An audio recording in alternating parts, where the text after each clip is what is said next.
কেমন আছো তোমরা সকলে? নিশ্চিত সকলে ভালো আছো। আজ তোমাদের জন্য আরো এক নতুন গল্প নিয়ে এসেছি, প্রতিশোধ। সকাল সকাল গোপাল গান করতে করতে বাজারের দিকে চলছিলেন। ওদিকে উল্টো দিক থেকে পুটির বাবা আসছিলেন। অমনি গোপাল পুটির বাবার হাতে এক ছটাং কলা দেখে বলে, কি পুটির বাবা, কলা কত করে আনলে? পুটির বাবা বলে, কলা?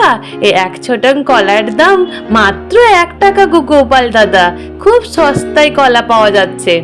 গোপাল তখন বলে, তাই? তাহলে যাই দেখি আমিও সস্তায় পাই কিনা। তারপর গোপাল বাজারের দিকে যায়। কলাওয়ালা যখন দেখে গোপালকে ওই কলা দোকানের দিকে আসতে, কলাওয়ালা ভাবে যে গোপাল দাদাকে আজকে বেশি বেশি করেই দাম বলবো। অমনি গোপাল গিয়ে বলে যে, ভাই তোমার এই কলার দাম কত? অমনি কলাওয়ালা বলে যে 1 ছটাং কলার দাম হচ্ছে 2 টাকা। অমনি গোপাল তখন বলে, 2 টাকা? এক্ষুনি পুটির বাবাকে তুমি 1 টাকাই দিলে, আর আমাকে বলছো 2 টাকা? কেন, সোনার দাম নাকি যে 2 টাকা বলছো? তুমি দাও দেখিনি আমাকে 1 ছটাং কলা।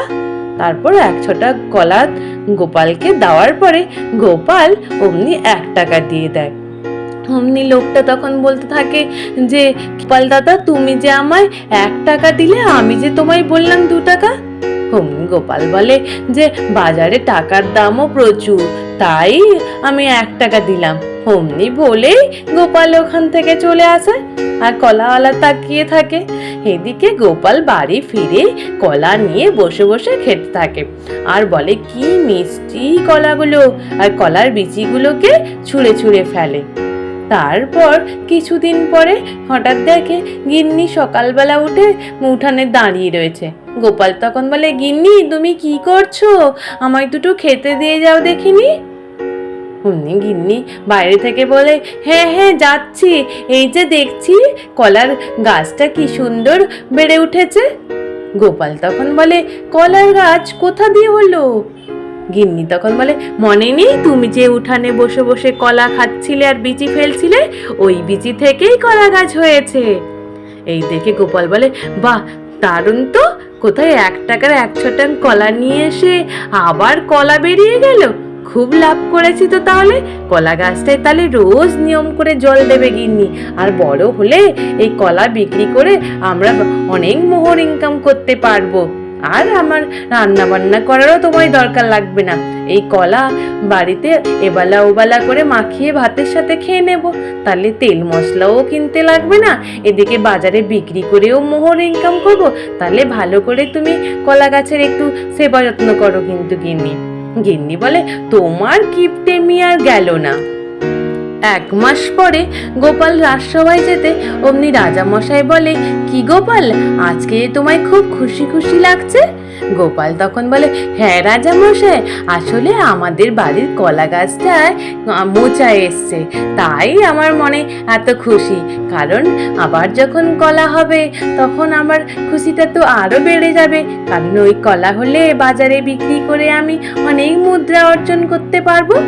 রাজামশাই বলে, ও এই কথা গোপাল, বাহ খুব ভালো খবর, কিন্তু তোমার ওই মোচাকে খুব নজরে রাখো, চোখে চোখে রাখো কিন্তু, কারণ এখানে খুব কলা চুরি মোচা চুরি হয়। এই কথা শুনে গোপাল বলে, না না রাজামশাই, আপনি কি করে ভাবলেন আমাদের বাড়ি দিয়ে চুরি হবে? গোপালের বাড়ি দিয়ে যদি চুরি হয় তাহলে ওই চোর কি বাঁচবে? তারপর রাজামশাই বলে, হ্যাঁ তা তো বুঝলাম, তবুও তুমি চোখে চোখে রাখো। এদিকে মন্ত্রীমশাই বলে, যেটা চুরি হওয়ার ওটা তো চুরি হবেই। অমনি গোপাল বলে, মন্ত্রীমশাই আপনার মনে হচ্ছে চুরি করা নিয়ে অনেক আপনার জ্ঞান আছে, আপনি হঠাৎ এই বিষয়টা নিয়ে এত আলোচনা করছেন যে? মন্ত্রীমশাই তখন বলে, গোপাল তুমি আমায় কি বলতে চাইছো? তুমি বলতে চাইছো আমি চুরি করেছি, আমি চোর, আমি চুরি করি? গোপাল তখন বলে, আমি তো তেমন কিছু বললাম না, আপনি চুরি করা নিয়ে আপনি একটু বেশি বেশি করে বলছেন, তাই আমি এই কথাটা বললাম। অমনি মন্ত্রীমশাই বলে, দেখো তোমার মোচাকে তুমি গুছিয়ে রাখতে পারো কিনা, চুরি যদি হয়ে যায় তখন তুমি বুঝবে। তারপর অমনি গোপাল আর কিছু না বলে তারপর রাজসভা শেষ হয়ে যেতে বাড়ি ফিরে যায়। এদিকে মন্ত্রী মশাই বাড়ি ফিরে গিয়ে গিন্নিকে বলতে থাকে, গিন্নি জানো, আজকে আমায় গোপাল রাজসভায় সকলের সামনে চোর বলে অপমান করেছে। অমনি গিন্নি বলতে থাকে, ও বুঝেছি, তাহলে প্রতিবারের মতো এবারেও তাহলে তোমায় গোপাল কথার জালে হারিয়ে দিয়ে মোহর নিয়েছে রাজামশাইয়ের কাছ থেকে, তাই তো? তুমি আবারও হেরে গেছো, তাই তো? অমনি মন্ত্রীমশাই বলে, না গিন্নি, তুমি জানো না, ওদের বাড়ির কলা গাছে মোচা হয়েছে, আর রাজামশাই চুরি করার কথা বলতে আমি বললাম চুরি করার কথা, তখন বলে কিনা আমি চোর, আমি চুরি করে নিয়ে যেতে পারি, এই ধরনের কথা বলেছে। গিন্নি, আমার এতটাই রাগ হচ্ছে না, ওই মোচাটা কেটে নিয়ে এসে গোপালের মাথায় তুলে মারি।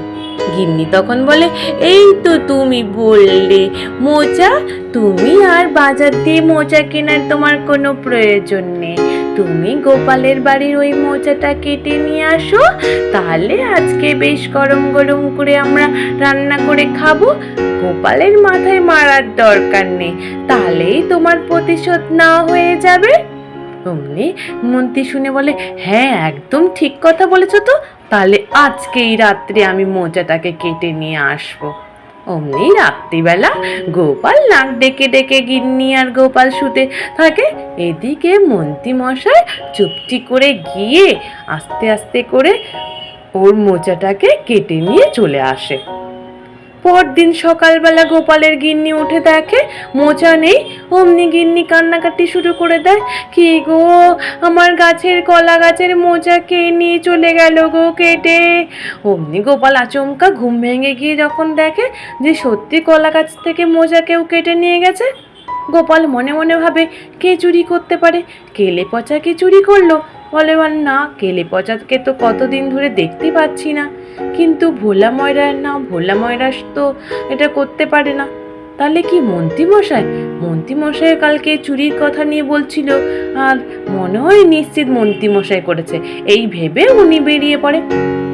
তারপর মন্ত্রীমশাই বাড়ির বাইরে জানলা দিয়ে শুনতে থাকে।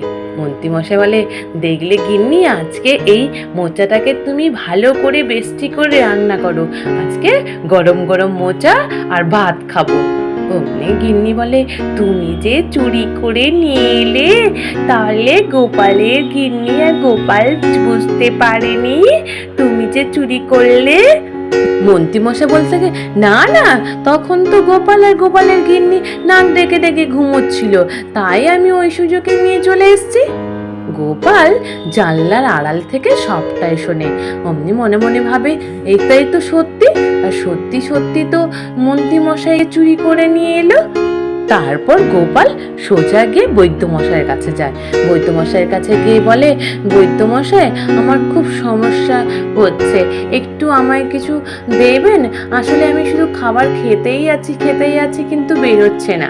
অমনি বৈদ্যমশাই বলে, আচ্ছা আচ্ছা, বেশ, বুঝেছি, আমি এই জোলাপটা তৈরি করেছিলাম, এই জোলাপটা নিয়ে যাও, যত খাবার খেয়েছিলে সব বেরিয়ে যাবে। তারপর গোপাল ওই জোলাপটাকে নিয়ে এসে যখন দেখে জানলা দিয়ে মন্ত্রীর গিন্নি অমনি মোচা রান্না করছে, তারপর মন্ত্রী মশাইকে খাবার দিতে যায়। অমনি মন্ত্রী গিন্নি যেমনি গেছে, অমনি গোপাল জানলা দিয়ে ওই জোলাপ নিয়ে গিয়ে ওই মোচার তরকারির মধ্যে মিশিয়ে দিয়ে চলে আসে। তারপর অমনি মন্ত্রীর গিন্নি এসে আবার মোচার তরকারিটা নিয়ে গিয়ে মন্ত্রীকে খেতে দেয়। বেশ আরামটি করে খেয়ে দিয়ে বলে, গিন্নি, তুমি যা মোচাটা রান্না করেছিলে, মনে হয় আঙুলটাও চেটে পুছে খেয়ে নি। তারপর ওখান থেকে খাওয়া দাওয়া শেষ করে রাজসভায় যায়। তারপর কিছুক্ষণ পরে গোপালও আসে। গোপাল হাসতে হাসতে ঢুকে। অমনি রাজামশাই বলে, কি গোপাল, আজকেও দেখছি তোমার গাল ভর্তি হাসি, ব্যাপারটা কি গোপাল? এদিকে মন্ত্রীমশাই বলতে থাকে, কি গোপাল, তোমার কলা গাছের মোচাটা আছে না নেই এখন? অমনি গোপাল বলে, না মন্ত্রীমশাই, আমার কলা গাছের মোচা নেই। এই শুনে সবাই বলতে থাকে, মোচা নেই মানে? গোপাল তখন বলে, হ্যাঁ, আমার মোচা কালকে রাত্রে চুরি হয়ে গেছে। এই শুনে মন্ত্রীমশাই রাজামশাই সকলে জিজ্ঞেস করে, তাহলে তোমার গাছের মোচা চুরি হয়ে গেছে, তারপরে তুমি হাসছো কেন গোপাল? গোপাল বলে, আসলে রাজামশাই আমি হাসছি এই কারণে, আমি চোরের কথা ভেবে হাসছি। চোর ভেবেছিল আমার গাছ থেকে মোচা চুরি করে নিয়ে খেয়ে আরাম পাবে, কিন্তু চোরের যা অবস্থা হবে আজকে। রাজামশাই বলে, কেন, কি এমন হবে গোপাল? গোপাল তখন বলে, রাজামশাই কালকে যখন আপনি রাজসময় আমায় বলছিলেন মোচাটাকে লক্ষ্য নজর রাখতে, তখনই আমার মনে হচ্ছিল যে কিছু না কিছু হতে পারে, তাই আমি বাজারে গিয়ে একটা পচা মোচা কিনে নিয়ে এসেছিলাম, আর এই পচা মোচাটাকে নিয়ে এসে কলা গাছের মধ্যে লাগিয়ে রেখে দিয়েছিলাম, আর আমার ভালো মোচাটাকে কলা পাতা জড়িয়ে আড়াল করে রেখে দিয়েছিলাম। আর চোর গিয়ে তো ওই পচা মোচাটাকে কেটে নিয়ে এসছে আর ওটা নিয়ে গিয়ে খেয়েছে। তাহলে তো বুঝতে পারছেন রাজামশাই, তাহলে চোরের কি হাল হবে আজকে। অমনি বলতে না বলতেই মন্ত্রীমশাই বলে, রাজামশাই আমি আর পাচ্ছি না, পেটটা আমার কেমন করছে। অমনি বলেই মন্ত্রীমশাই এক ছুট্টে ওখান থেকে পালিয়ে যায়। অমনি রাজামশাই বলে, মন্ত্রীমশাই আপনি কোথায় চললেন, কোথায় যাচ্ছেন? এদিকে গোপাল বলে, যাবেই তো রাজামশাই, কালকে আমার গাছের মোচাটা তো মন্ত্রীমশাই চুরি করেছেন। তারপর জানেন আর কি হয়েছে? রাজামশাই বলে, কি হয়েছে গোপাল, তাহলে তুমি সবটা আমায় খুলে বলো। গোপাল তখন বলে, রাজামশাই কালকে আমি রাত্রেবেলা যখন আমরা শুয়েছি, পরদিন সকালবেলা উঠে গিন্নি দেখে কলা গাছে মোচা নেই, মোচাকেও কেটে নিয়ে চলে গেছে। অমনি গিন্নি কান্নাকাটি শুরু করে দেয়। তারপর আমি গিয়ে হঠাৎ দেখি, হ্যাঁ সত্যি তাই তো, মোচা নেই। তারপর আমি লুকিয়ে লুকিয়ে মন্ত্রীর বাড়ি যাই। মন্ত্রীর বাড়ি গিয়ে বাড়ির আড়ালে জানলা দিয়ে শুনি যে মন্ত্রীমশাই গিন্নিকে বলতে থাকে, জানো আজকে মোচাটা চুরি করে নিয়ে এসেছি, মোচাটা ভালো করে রান্না করো। এই শুনি আমি গিয়ে বৈদ্যমশাইয়ের কাছ থেকে জোলাপ নিয়ে এসে মোচাতে দিয়ে দিয়েছিলাম, তাই আজকে মন্ত্রীমশাই এইরূপ করে পেটের যন্ত্রণায় ছুটে বেড়াচ্ছে। আর পচা মোচার কাহিনীটা আমি মিথ্যে কথা বলেছি, যাতে মন্ত্রীমশাই চমকে ওঠে। মন্ত্রীমশাই ভেবেছিলেন আমার কাছ থেকে এইরূপ করে প্রতিশোধ নেবেন, কিন্তু এখন উনি ফল বুঝতে পারছেন যে উনার কি হাল হয়েছে। কিন্তু রাজামশাই আমার একটাই আফসোস, ভেবেছিলাম এই মোচা গাছের মোচা থেকে কলা হলে পরে বাজারে বিক্রি করে কিছু মুদ্রা অর্জন করব, কিন্তু ওটাই হলো না রাজামশাই। রাজামশাই তখন বলে, গোপাল তোমাকে আর ওইরূপ করে মুদ্রা অর্জন করতে হবে না, তোমার যা বুদ্ধি, এবারেও পুরস্কার না দিয়ে থাকতে পারছি না। এই নিয়ে যাও, এই মোহরখানি তুমি নিয়ে গিয়ে ওটা দিয়ে তুমি তোমার বাজার হাট করো ভালো করে। অমনি এইদিকে মন্ত্রীমশাই জঙ্গলের মধ্যে বসে বসে পেট পরিষ্কার করছেন, কিছুতেই পেট পরিষ্কার হতেই থাকে না, ওই সারাক্ষণই জঙ্গলের মধ্যেই বসে থাকে।